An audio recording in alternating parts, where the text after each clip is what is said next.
I'm gonna show you how to film a scene with two people having a conversation and make the lighting look cinematic, but also natural at the same time. Now, one of the questions I get asked the most on this channel is this camera gonna give me cinematic footage? Can I get cinematic footage with this? And something you gotta realize is that cinematic footage doesn't just happen from the camera you get or the camera settings that you're using. Now, there are a few things like your frame rate and your shutter speed that if you get those wrong, it's gonna make it look weird and you're not really gonna get the cinematic look because your video is probably gonna look choppy and not natural to what people are used to seeing. But what's way more important than the camera is the lens that you're using first off, because if you're just using a kit lens, you're not gonna be able to get a very deep depth of field. And what does that mean? How blurry your background is, because most kit lenses only go down to like f4 and then upwards to f6 or so as you zoom in. So with shots like this, you're probably gonna be wanting to use like f2.8 or less because you wanna isolate your characters from the background, and that's part of what gives you the cinematic look. Now for this shoot, I'm using the FX3 for my camera, and I'm using the Sony 50mm 1.4 G Master lens. And I'll have all the gear that I use linked below, and if you have questions about it, just let me know how to use it, what settings and whatnot. But aside from the lens, the next important thing is framing, because if you frame it weird, it's not gonna look cinematic. There are certain ways that you frame stuff that are what people are used to seeing. Now, like right here, you're usually filming from the side of people, and you can see I have her framed like this, her framed here using the rule of thirds, so she's in this third. If you imagine a line there and a line here,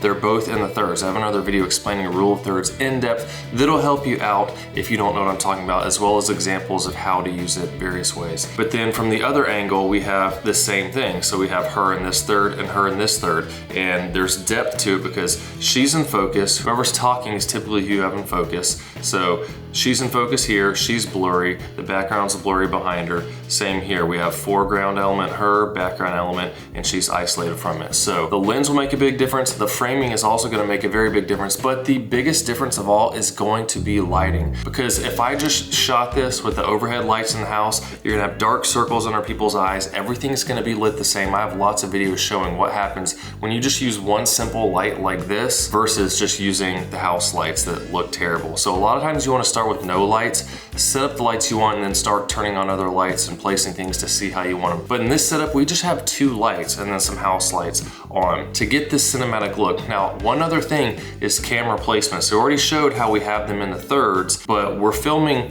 on what I call here the dark side of them. So the light is coming from behind the couch, and so this side of the face is lit, but this side is darker. And when you're on that side of the face, you get more shadows, you get more contrast, and it makes it look better. If you start paying attention to how things are framed in movies, you're gonna see a lot of times that things are shot on the dark side of the person's face, and it makes a huge difference. If I shot from the other side, their whole face would look like it's lit the same because you wouldn't really see the other side of their face that much. You wouldn't see the shadow, whereas here, the shadow is the main thing for both of them. We got shadow on the side of her face. So what did I use for lighting? I have two lights, they're pretty cheap here. The first one is the Zhiyun B500 LED light, and I have a massive softbox on it. Now, why so big? The reason is because the bigger the light source, the closer you can get it to your subjects and just make it dimmer, and it's gonna make it fall off really soft on their faces. You're not gonna have hot spots and things like that, versus if you just turn on the light with the reflector, it's gonna be really bright on their faces, not look good. You can even use a softbox like I have here. It's a smaller one, but I'm able to light them both well just directly from the side, which I also have the practical lights on in the kitchen in this little dining area. So the light color I matched to the kitchen light, so now it looks like the lighting on their face could naturally be coming just from the pot lights in the ceiling, which they wouldn't make it look very good if that was all we're using. Before I move on to the other light, something else you'll notice is that there is a boom microphone overhead. Now, we're talking about lighting and cameras, but audio is so important. So if you have time to set up a mic, it's gonna make your life a whole lot better, because you can get really great looking footage, but if the sound is not good, people are gonna think your footage is not that good. So set up a mic, it's gonna make things way better. You're not gonna have to do voiceovers later. It'll make your life a lot easier. But I was using the Rode NTG2 boom microphone, and that's hooked up to a Zoom H6 recorder. And then moving on from that, I had a second light that I also have a video on. It's called the Suit Photo P100 RGB light. Now this one I just set to a daylight temperature. So the first one was around 3000 Kelvin to match the tungsten type of lights in the kitchen. But you see we have, it's light outside, and so I've matched the light that I have behind her set off to the side, the same as the light that's outside, so that when you see this light on her from the side, what you might call a hair light. So this main one is the key light, it's the main light lighting them, but then we have this hair light. It makes it look like that light could naturally be coming from the window here, because that's what it looks like behind them, and it's daylight. So you see that, it makes it look natural. So you have this light shaping the people. That's what makes this stuff look cinematic, because video and pictures is just capturing light, and this is what makes it look good. So you see, we have the lighting here on the side of her face, the shadow side here, but then not complete shadow because we have this other light aimed at her back, giving an outline to her and making it look natural from the window. Now, one other thing about the placement of the lights is if you can get this, what is typically referred to as Rembrandt lighting, you see underneath her eye,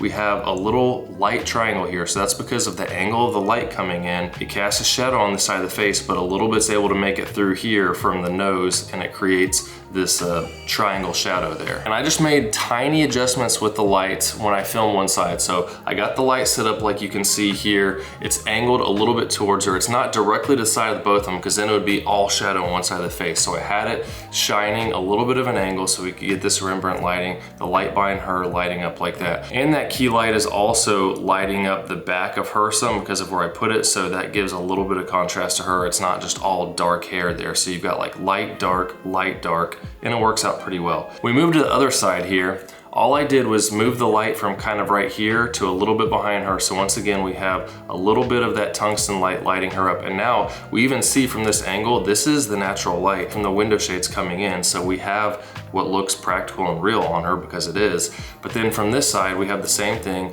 The key light shining on her, we have this little bit of light triangle right there. But this side of her was all dark.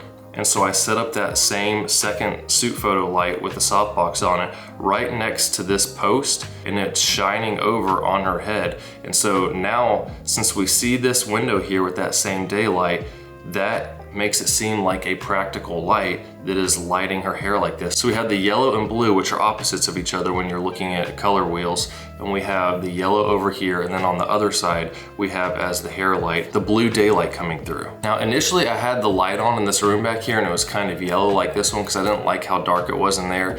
But then as I looked at it, it made this window light not look as practical, like because this room was so yellow from the light bulb, the natural ones in the room, then it didn't make this look like it could be as plausible coming from this window. But when I cut it off, it just made this whole room look cooler or bluer.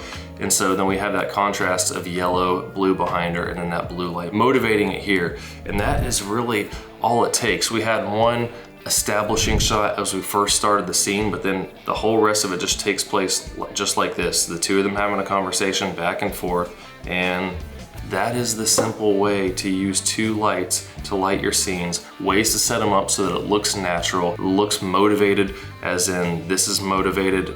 This light that I have set up here to make it look natural, and then the yellow from the kitchen is motivated to make the light that I've set up on them look natural. And that is a simple way to film a conversation, make it look cinematic. But if you have any questions, let me know down in the comments. I've got all kinds of stuff about lighting, framing, camera settings, cameras, lenses, all kinds of techniques to make your videos look better. All my gear that I use, I keep linked in the description, so you can check that out. And if you have questions about what I use, let me know, and I can answer them in the comments. These scenes I'm showing you are from a feature film we're working on right now, gonna be doing for most of this year. So far it's turning out good, it's really fun, and we're having a good time with it. So if you have questions about movie making, here's the place, I can help you out, and I'll see you soon.